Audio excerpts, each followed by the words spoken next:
Salam hər kəsə. Bu videoda ən son 10-cu sinif dərslikdən bəzi adaların, yarımadaların yerləşdiyi iqlim qurşaqlarına və iqlim vilayətlərinə baxacağıq. Və vaxt itirmədən keçək, dünyanın ən böyük adası olan Qrenlandiyadan başlayaq. Qrenlandiya iki iqlim qurşağında yerləşir. Ərazinin böyük hissəsi arktik iqlimdə, cənub hissəsi isə subarktik iqlimdə yerləşir. Yalnız iki iqlim deyirik bura. İslandiya yalnız bir iqlim qurşağıdır. Bu da mülayim iqlim qurşağıdır. İslandiya üçün bunu qeyd edim ki, İslandiya mülayim işıqlanma qurşağında yerləşir, mülayim istilik qurşağında yerləşir, subarktik iqlim qurşağında yerləşir. Skandinaviya yarımadasına gələk. Mülayim dəniz, mülayim kontinental və subarktik tipləri var. Kola yarımadasının şimal hissəsi subarktik, cənub hissəsi isə mülayim kontinental iqlimdir. Diqqətlə fikir versəz, Avropada arktik iqlim yalnız adalarda formalaşır. Sonra Farer adaları, Böyük Britaniya, İrlandiya, bunlar mülayim dəniz iqlimində yerləşir. Jutlandiya adası, yarımadası daha doğrusu, Jutlandiya yarımadası və Bretan yarımadası bütünlükdə mülayim dəniz iqlimində yerləşir deyə bilərik. Piriney yarımadası, Apeni yarımadası, Balkan yarımadası və bu ərazi Aralıq dəniz içərisində olan adalar Aralıq dəniz iqlimində yerləşir. Həmçinin Kiçik Asiya yarımadası burada aid edilir. Sonra gələk Koreya yarımadası. Koreya yarımadası gördüyünüz kimi mülayim musson, mülayim iqlimin musson yarım vilayətindədir. Cənub hissəsində bir balaca çox cüzi halda subtropikin mussonu düşür. Burada heç xəritədə hiss olunmur. Yapon adalarının şimal hissəsi mülayim musson, cənub hissəsi isə subtropik musson iqlimidir. Sonra Sakhalin adası da Yapon adaları kimi mülayim mussondur.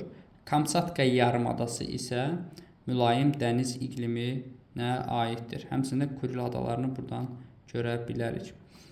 Sonra ABŞ-ın Alyaska yarımadası mülayim dəniz iqlimindədir. Deməli, Kamçatka və Alyaska mülayim dəniz iqlimindədir.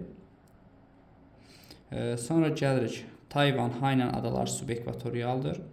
Filippin adalarının şimal hissəsi subekvatorial, cənub hissəsi isə ekvatorialdır. Malakka yarımadası bir hissəsi ekvatorial, böyük hissəsi, bir hissəsi isə subekvatorialdır. Hindçin yarımadası bütünlükdə subekvatorialda yerləşir. Hindistan yarımadası bütünlükdə subekvatorial iqlimdir. Şri-Lanka adasının bir hissəsi subekvatorial, bir hissəsi isə ekvatorial iqlimdir. Sumatra adası, Kalimantan adası, Sulawesi, Moluk adaları bütünlükdə ekvatorial iqlimdir. Yava əsas hissəsi öz cənub subekvatorialdır. Timor adalarının əsas hissəsi cənub subekvatorialdır. Yeni Qviney adasının bir hissəsi ekvatorial, bir hissəsi cənub subekvatorialdır.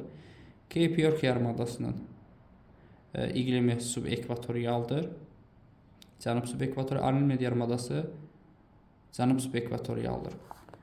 Sonra Tasmaniya adası bir hissəsi subtropik iqlimin bərabər rütubətlənən tipidir. Cənub hissəsi isə mülayim dəniz tipi olacaq.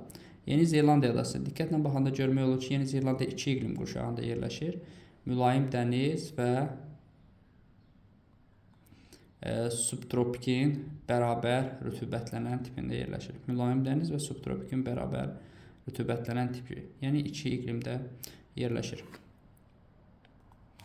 Sonra gəlirik Madagaskar adasına. Madagaskar adasının şimal hissəsi subekvatorial, cənub hissəsi isə rütubətli tropikdə yerləşir. Sokotra adası subekvatorial və rütubətli tropik kəsişməsində yerləşir. Sonra gələk burada bu hissəyə baxsaz, görmək olur ki, burada bir işarələyiblər ki, bu ərazi 3A-dır, yəni rütubətli yox, quru tropikdir, tropik səhradır. Okeanlarda tropik səhra iqlimi müşahidə edilir. Soyuq okean cərəyanları keçdiyi ərazilərdə. Konqo çayının mənsəbi isə rütubətli tropik iqlimə düşür. Sonra baxırıq odlu torpaq. Yalnız mülayim iqlim qurşağında yerləşir. Falkland adaları da, sonra burada Cənubi Georgiya, Cənubi Orkney adaları da buradadır. Sonra bu xəritədə diqqətlə baxanda görmək olur ki, Antarktida yarımadası 3 iqlim qurşağında yerləşir. Antarktik, subantarktik və mülayim iqlimdə. Çerçelin adaları mülayim iqlimdə yerləşir. Onu da qeyd edək. Galapagos adalarının tropikdə yerləşdiyini bu xəritədən görə bilirik. Böyük və kiçik Antil adaları bütünlükdə rütubətli tropik iqlimdə yerləşir. Həmçinin Yucatan yarımadası rütubətli tropik iqlimdə yerləşir. Florida yarımadasının şimal hissəsi subtropik mussonun, cənub hissəsi isə rütubətli tropikdə yerləşir. Labrador yarımadası 2 iqlim qurşağında yerləşir. Şimal hissəsi subarktikdir. Həmçinin burada St. Charles burnu yerləşir. O da subarktikə düşür. Bu ərazi cənub hissəsi isə Newfoundland adası ilə birlikdə mülayim dəniz iqlimə düşür. Sonra Baffin torpaq adası da 2 iqlimdə yerləşir. Burada həm subarktik var, həm də arktik var. Digər Kanada Arktik arxipelagına daxil olan adalar, sonra Spitsbergen, Franz Yosef, Şimal torpaq, Novosibir, Vrangel adaları yerləşir. Hamısı arktik iqlimdə. İndi keçək həmin ada və yarımadaları biz xəritə üzərində təbii zonalarına baxaq. Grenlandiyadan başlayaq. Arktik səhra və tundra təbii zonası yerləşir. İslandiya adasında tundradır. Tundra təbii zonasıdır.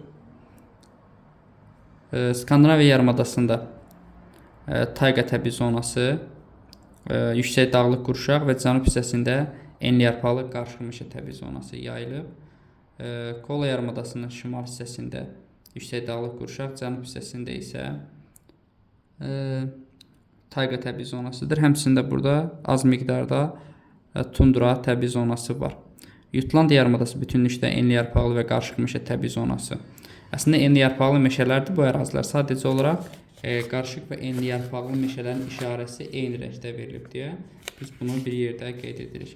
İrlandiya, Böyük Britaniya adasının böyük hissəsi qarışıq və enliyarpaqlı meşədir. Böyük Britaniyanın şimal hissəsində tayqa təbii zonasına rast gəlirik. Sonra Taymır yarımadasında Arktik səhra və tundra təbii zonası var. Eyni zamanda digər yarımadaların yanında, Yamal və Qılan yarımadalarında da vəziyyət eynidir. Saxalin adası mülayim musson iqlimində yerləşir, amma tayqa təbii zonasıdır. Yapon adalarının böyük hissəsi, yəni musson iqliminin olduğu əksər adalarda dəyişkən rütubətli o cümlədən musson meşələridir. Amma Hokkaidoda tayqa təbii zonasına da rast gəlinir. Kamçatkada da tayqa təbii zonasına rast gəlinir. Həmçində burada yüksək dağlıq qurşaq səciyyəvidir. Çukot yarımadasında tundra və yüksək dağlıq təbii zona yerləşir. Kore yarımadasında dəyişkən rütubətli o cümlədən musson meşələrdir. Sonra Filippində ekvatorial meşələr və dəyişkən rütubətli musson meşələr, eyni zamanda Taynan və Hayvan adalarında da eyni vəziyyətdir. Yəni musson meşələrdir.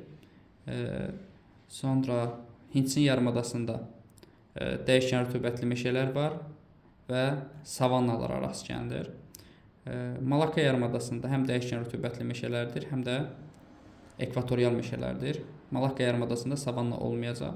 Filippin adasında da, adalarında da savanna olmayacaq. Şimal hissəsində musson meşələri, böyük hissəsində isə ekvatorial meşələr təbii zonasıdır. Sonra burada Zondo adalarının hamısında demək olar ki, ekvatorial meşələr təbii zonası yayılmışdır. Sonra baxaq Hindistan yarımadasına. Burada həm dəyişkən rütubətli meşələr var, həm də savannalara rast gəlinir. Amma diqqətli olmaq lazımdır. Hind çayı hövzəsində dəyişkən rütubətli meşələr yoxdur, ancaq savannalara rast gəlinir. Qanga və Brahmaputra çaylarının hövzəsində dəyişkən rütubətli meşələrə rast gəlirik. Sonra Cape York yarımadasında həm savannalar var, həm dəyişkən rütubətli meşələr var. O cümlədən musson meşələridir. Aralmid yarımadası bütünlükdə savannalarda yerləşir. Tasmaniya adasında codyarpaqlı həmişəyaşıl meşə və kolluqlar təbii zonası və qarışıq və enliyarpaqlı meşələr təbii zonası var. Yeni Zelandiyanın da şimal hissəsində dəyişkən rütubətli uzunluqda musson meşələri var. Cənub hissəsində isə qarışıq və enliyarpaqlı meşələr var. Burada bərabər rütubətlərin iqlimi olsa da, çoxyarpaqlı meşələr təbii zonası göstərilmir. Madaqaskarın şərq hissəsində dəyişkən rütubətli meşələr, qərb hissəsində isə savannalara rast gəlirik. Ərəbistan yarımadası bütünlükdə səhra və yarımsəhra landşaftından ibarətdir. Pirene yarımadası Apennin, Balkan, Kiçik Asiya və daxildə yerləşən adalar çoxyarpaqlı həmişəyaşıl meşə və kolluqlar təbii zonasında yerləşir. Florida yarımadasında dəyişkən rütubətli meşələr təbii zonasıdır. Florida yarımadasında dəyişkən rütubətli meşələrdir. Kuba adasında savannalardır və dəyişkən rütubətli meşələrdir. Haitidə dəyişkən rütubətli meşələrdir. Kaliforniyada böyük hissədə səhra və yarımsəhrada, cənub hissəsində bir balaca savannalar mövcuddur. Labrador yarımadasının böyük hissəsi tundra, meşə tundradır. Cənub hissəsində tayqa təbii zonası var. Həmçinin də Newfoundland adasında tayqa təbii zonasına rast gəlirik. Alyaskada isə yüksək dağlıq qurşaq mövcuddur. Krım yarımadası dərslikdə göstərildiyi kimi çöl təbii zonasında yerləşir.